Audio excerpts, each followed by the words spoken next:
Hey guys, Galapagos Jake here. Here's another video for the beginner series. Now, in this video, I'm going to talk about how to increase FPS and also what are the things that you want to keep in mind when you do so. This is actually a question that I get quite frequently from people who are new to Gel Blaster, who are just getting into modding their Gel Blaster, and the question is just simply put, how do I increase the FPS of my Gel Blaster? And the answer to that is actually quite simple. You just increase the size of your spring. Change the spring out, and that will increase your FPS, because that is the one major factor that actually improves your FPS. But like I said, there are other things that you need to consider when you are sort of trying to push for a higher FPS. So here are the things that you need to keep in mind. First of all, okay, when you are looking for a new spring, okay, there are two different kinds of measurements to the springs, okay. One of them is the 1 point something measurement, and the other one is M something something. So the 1 point something, that system is kind of like an old archaic, well, not archaic, but it's quite old, and it's very Chinese, because in China, okay, everyone just measures the diameter of the wire of the spring, okay. So that 1 point something is the actual diameter of it. Now, it is a very generalized way to measure the size of the spring, because the theory is if it's thicker, okay, it has more power. But then the thing with springs is that it can look like this, okay, or it can look like this. So as you can see, the one at the top has more loops. This one is very sparse. Okay, and these kind of different setups can change the behavior of the spring, the power of the spring, and also, okay, as you can see, the different colored materials. Okay, this one's darker, this one's lighter. So it's also to do with the alloy, okay, or the combination of the material that's being used to make this spring that will, ultimately create the power of the spring. And there's also different lengths. So you can tell that the one on the right hand side is longer, the one on the left hand side is shorter. So in a way, this is like sort of a very generalized rule. But you can sort of say that if I go for a higher number, it's generally more powerful. So that is true. But there are cases where it's higher, it's thicker, but then it doesn't really achieve the amount that you were hoping. And that's because, some springs aren't made for Gel Blaster, or some springs aren't really configured correctly because they're just made by some random factory and stuff like that. So what I would recommend is go for the M system. Okay, so I have a couple examples here. So if you look here, okay, there's an M160, okay? This one is M140, okay? This one is M150. Now, this M system, okay, is much more direct and accurate, okay? The M is actually, the number, okay, is actually the theoretical muzzle velocity that you can get out of this spring, okay? But it is in the metric system, so this is meters per second, okay? If you want to change it to FPS, times it by 3 point recurring 3, whatever, but 3.3 in general. So, but if you want to have a more accurate judgment of the power of the spring, get it with the M system so that it's more accurate. Because the important thing about this is you can actually use this number to troubleshoot what are the possible problems of your Gel Blaster, okay? So, for example, 160 and 160, I would expect it to be able to do somewhere around 155 to 165 or something like that. 165 maybe not so much, but 150 to 160, definitely the possible theoretical muzzle velocity for this particular spring. Now, why would I say you can troubleshoot with that? Now, I have a very good example. If you have like an M100, for example, and this is actually what happened to me. I used a gear set that is 13 to 1 gear ratio, okay? And this was before I actually knew about the delayed timing gears. But when I use the M100, I get a chrono of about only M80 M75 or something like that. That's 75 meters per second. So I was like, what is wrong with this? Is it either the spring is wrong or whatever, or something's wrong with my gearbox? And then I checked with the factory and they said the spring is correct.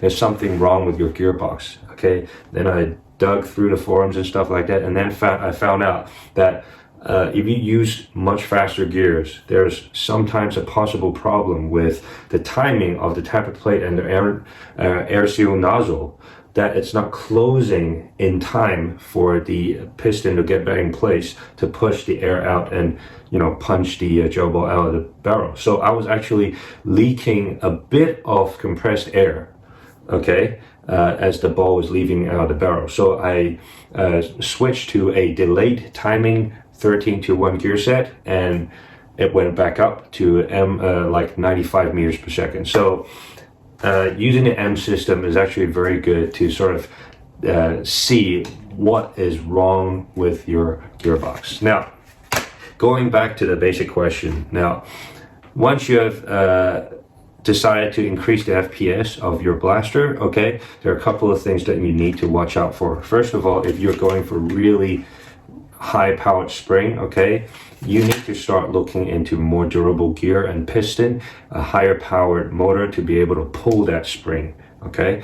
When you're talking about like higher power and all that stuff, you might even need to look at the bushing and the bearings, okay. Proper shimming is very important, and also the quality and the hardness of your gel ball comes into play as well. So all these factors will actually affect the FPS of your blaster and the durability of it and stuff like that.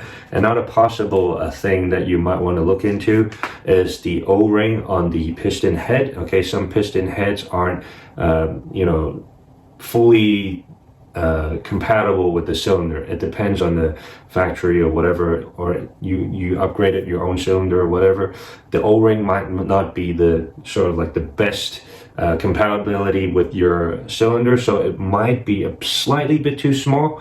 So when it punches the air, there's some air sort of leaking out. So these are all factors, okay, that can affect your FPS. But all these factors either sort of like decrease the FPS or basically just doesn't give you the result you're thinking of, okay?